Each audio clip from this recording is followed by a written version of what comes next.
G'day, folks. I'm Dr. Zoe Mitchell.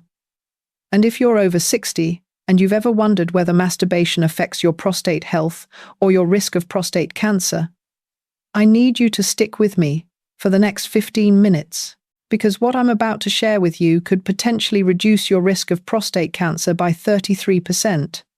Yeah, you heard that right. 33%. Now, I know this is a topic that makes a lot of blokes uncomfortable. In my 20-plus years as a doctor here in Australia, I've seen thousands of men walk into my clinic, good blokes who take care of their families, who show up for their mates. But when it comes to their own health, especially when it comes to this topic, they go quiet. They don't ask the questions that are eating them up inside. And I get it. This isn't exactly something you chat about over a barbecue, is it? But here's the thing, guys. These questions you're too embarrassed to ask. They're not just valid, they're bloody important. And today, I'm going to answer them straight up. No judgment, just the facts. So let me ask you this. Have you ever wondered if it's actually good for your health to masturbate as you get older? Does it affect your prostate? And most importantly, does it have anything to do with prostate cancer? Maybe you've been in a situation where you haven't had a partner for months or even years, and you're thinking, is it bad to hold it in? What happens if I don't ejaculate regularly? These are real questions from real blokes just like you, and you deserve real answers. Right. Let's start with the basics. Your prostate. It's a small gland, about the size of a walnut, sitting just below your bladder and in front of your rectum. And its main job? To produce part of the fluid that makes up semen. During ejaculation, the prostate contracts and pushes this fluid into the urethra, where it mixes with sperm from the testicles. That's how ejaculation works. Now, as you get older, especially after 50 or 60, the prostate tends to grow. This is called benign prostatic hyperplasia, or BPH. It's not cancer, but it can cause problems like difficulty urinating, waking up multiple times at night to pee, or a weak urine stream. Sound familiar? A lot of you blokes deal with this, but here's where it gets interesting. The prostate is also sensitive to hormones, particularly testosterone, and something called DHT, which is a more potent form of testosterone. And this is where sexual activity, including masturbation, comes into the picture. Now, let me address something head-on, because I've seen this question pop up in the comments and in my clinic. You might be thinking, Doc, is there actually solid scientific evidence? Or is this all just theory? Fair question, and I want to be crystal clear with you. Here's the truth. We don't have 100% definitive proof that says, if you masturbate X times per week, you will absolutely never get prostate cancer. Medical science doesn't work that way. But what we do have are large-scale studies, proper research from reputable institutions like Harvard, that show a strong correlation. And in medicine, when we see consistent patterns across thousands of men over decades, we take that seriously. So when I say studies show, I'm not pulling this out of thin air. I'm talking about peer-reviewed research published in medical journals. But I'm also being honest with you. It's not a guarantee. It's a risk reduction. Think of it like wearing a seatbelt. Does it guarantee you'll never get hurt in a car accident?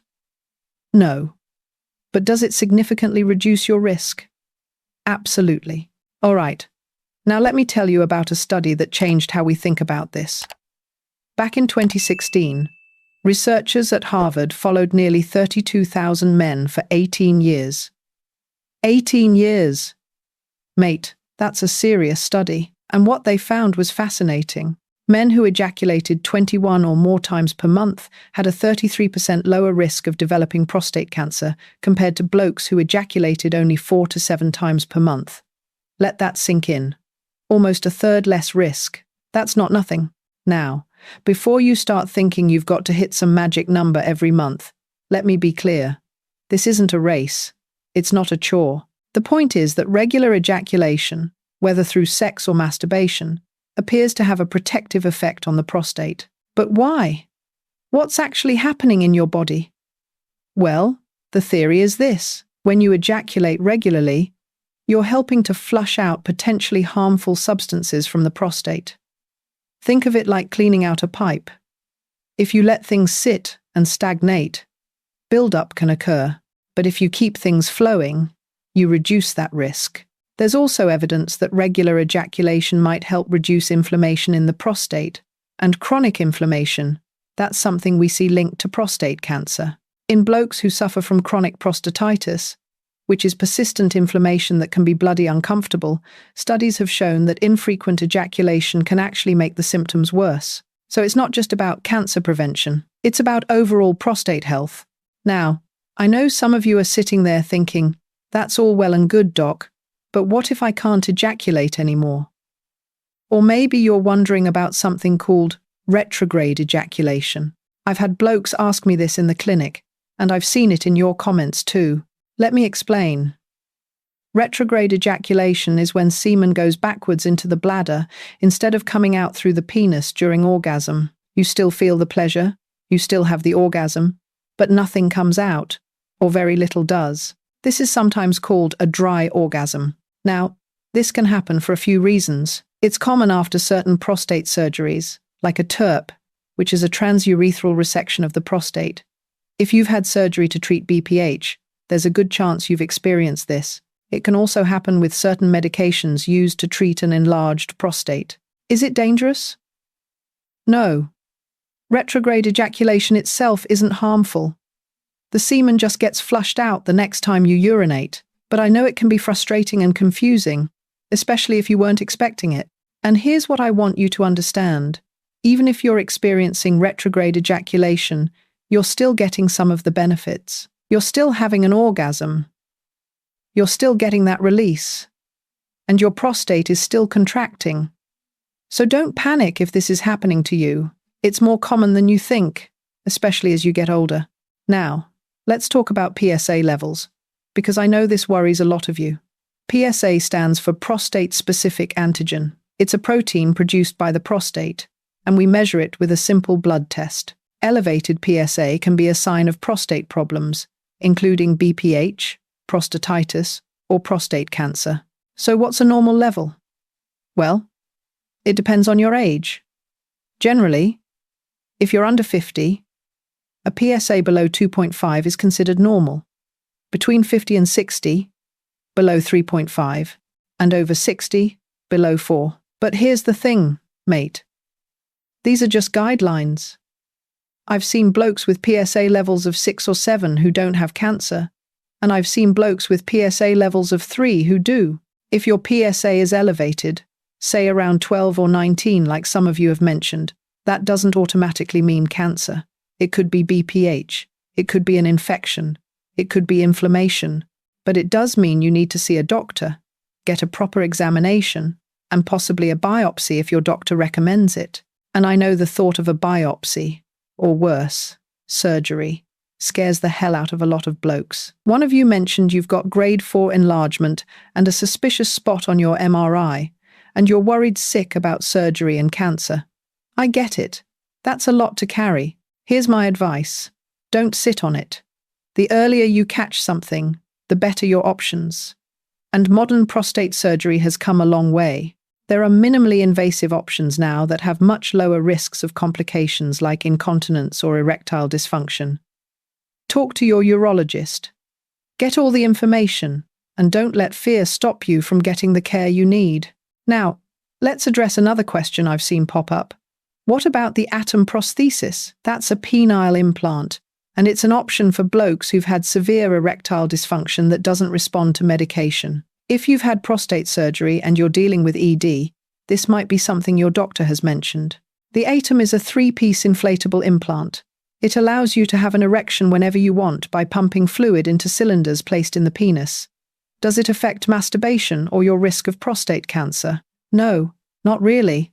You can still ejaculate, you can still have orgasms, and the mechanics of your prostate function remain the same. All right, so what about the relationship between the prostate and type 2 diabetes? Another great question from the comments. There is some research suggesting that men with diabetes have a slightly higher risk of BPH and possibly prostate cancer. Diabetes can affect blood flow, nerve function, and hormone levels, all of which can impact prostate health. And here's where things get interesting. Some studies suggest that better diabetes control and regular physical activity can help reduce these risks. And guess what? Sexual activity, including masturbation, is a form of physical activity. It gets your heart rate up, it improves circulation, and it releases endorphins, so it might indirectly help with diabetes management too. Now, let's talk about something that doesn't get mentioned enough: sedentary lifestyle. Sitting on your backside all day is terrible for your prostate. Seriously, when you're inactive, you get poor circulation in the pelvic area, which can contribute to inflammation and prostate problems. So what can you do? Move, mate. Walk. Swim. Do some light exercise. And yeah, have regular sexual activity, whether with a partner or on your own. It all helps. Speaking of partners, I know a lot of you are dealing with situations where your wife or partner isn't interested in sex anymore. I've seen comments from blokes saying their wife refuses, or they've been divorced for years and don't have a stable partner. And you're wondering, is masturbation a good substitute? The answer is yes, absolutely. Masturbation is a normal, healthy part of sexuality at any age. And if you don't have a partner, or if your partner isn't interested, there's nothing wrong with taking care of your own needs. In fact, it's important for your physical and mental health. And if you do have a partner, maybe it's time to have an honest conversation. I know it's not easy, but sexual health is a part of overall health, and there are ways to maintain intimacy even if traditional intercourse isn't on the table anymore. Maybe you and your partner can explore other forms of intimacy: gentle touch, massage, or mutual pleasure without penetration. Actually, I'm thinking of doing a video on simple exercises and activities that couples can do together to maintain intimacy as they age. If that's something you'd be interested in, drop a comment below or give this video a thumbs up. Now, let me share something with you. I've had patients in my clinic, good blokes in their 70 seconds and 80 seconds, who've told me they feel guilty about masturbating. They grew up in a time when it was considered shameful or sinful, and even now, decades later, they can't shake that feeling. If that's you, I want you to hear me clearly. There is nothing wrong with you. Masturbation is not shameful. It's not dirty. It's not a sign of moral weakness. It's a natural part of human sexuality, and it has real health benefits, especially for your prostate. I had a patient, lovely bloke, 73 years old, who told me he'd had a vasectomy at 32 and had been terrified for years that it would give him prostate cancer. People had told him that, and he believed it. But here he was, 40 years later, healthy as could be. He said after watching information like this, he felt free. He felt like he could finally let go of that guilt and shame. That's what I want for all of you. Freedom from the fear and the shame. Because you deserve to live with dignity, with pleasure, and with accurate information. All right, so let's talk practical steps. What should you actually do with all this information? First, regular ejaculation. Aim for consistency. The Harvard study showed benefits at 21 times per month, but that's not a hard target. If you're at 10 or 15 times per month, that's still beneficial. The key is regularity, not hitting some arbitrary number. Second, get your PSA checked. If you're over 50, you should be having this conversation with your doctor. If you have a family history of prostate cancer, start earlier. And if your PSA is elevated, don't panic, but don't ignore it either. Follow up with your doctor. Third, stay active. Exercise is crucial for prostate health. Even just 30 minutes of walking a day can make a difference. Fourth, watch your diet. There's some evidence that a diet high in fruits, vegetables, and healthy fats, and low in red meat and processed foods, can help reduce prostate cancer risk. Think Mediterranean diet. Fifth, don't hold it in. If you feel the urge to urinate, go. Holding urine for long periods can put pressure on the prostate and worsen symptoms of BPH. And finally, talk to your doctor. I know it's awkward. I know it's uncomfortable. But these conversations can save your life.